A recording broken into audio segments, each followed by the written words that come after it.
Good morning. This is Peggy Kelly, and I'm here this morning with Colonel Lou Danner, who was the Master of Ceremonies for today's 10th anniversary observance of September 11th. Of course, we're at the Ventura County Government Center. There's been thousands of people that attended this event today, including a tremendous amount of firefighters, police officers, and of course our military, and just a wonderful tribute to all that served and all that did serve and sacrifice. Now, Colonel Lou Danner here is with the Air National Guard. He's stationed in Channel Islands, I believe you said, Channel Islands Air National Guard Station, yes, at the 146 Airlift Wing. Okay, you see, colonels always get all the details in, and rightfully so. And he did a wonderful job today as the Master of Ceremonies for this event, and I wanted him to repeat. Thank you very much.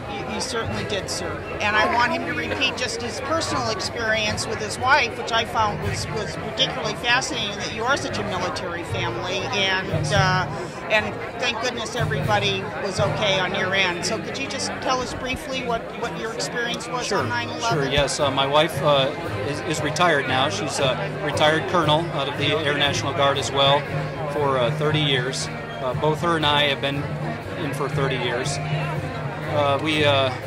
We were stationed at the Pentagon on September 11th, 2001, and I had to evacuate to another site with my boss, and while I did that, she stayed in the Pentagon at the Air Force Operations Center because Secretary Rumsfeld wanted to make sure that there was adequate command and control, and that the military was still in charge of any situations that we needed to be in charge of on that day. So there was no way that the Pentagon was going to be totally evacuated.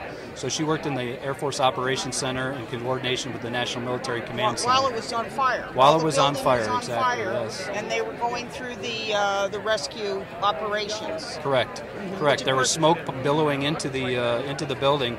Luckily, the workers were able to cut off the air supplies so that the smoke would subside, and they were turning them off and on depending on how the wind was. And you were out of contact with her, I believe you said, for 36 hours? At least 36 hours. It was almost 2 days, really.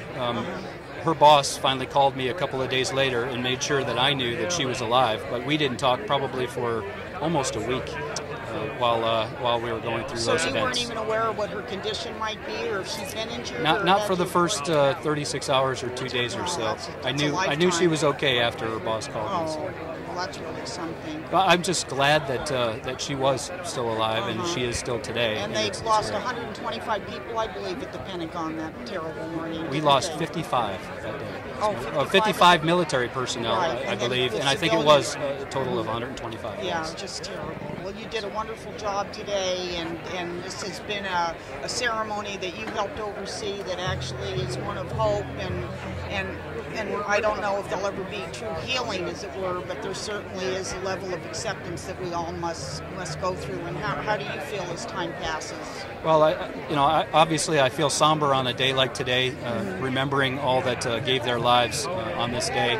But at the same time, I have a lot of hope, of course, for our country, because we rose up and we took on these terrorists, and we will continue to do so. Here in Ventura County, we have been outstanding at planning for any kind of disasters or situations that we need to deal with. I've been lucky to be able to work with the Ventura County Emergency Planning Committee, and we work hard to make sure that we are always there, always ready for any kind of disaster. Well, thank you so much, and really, thank you so much. Thank you very much. Okay, for your service, I'm going to hug you too.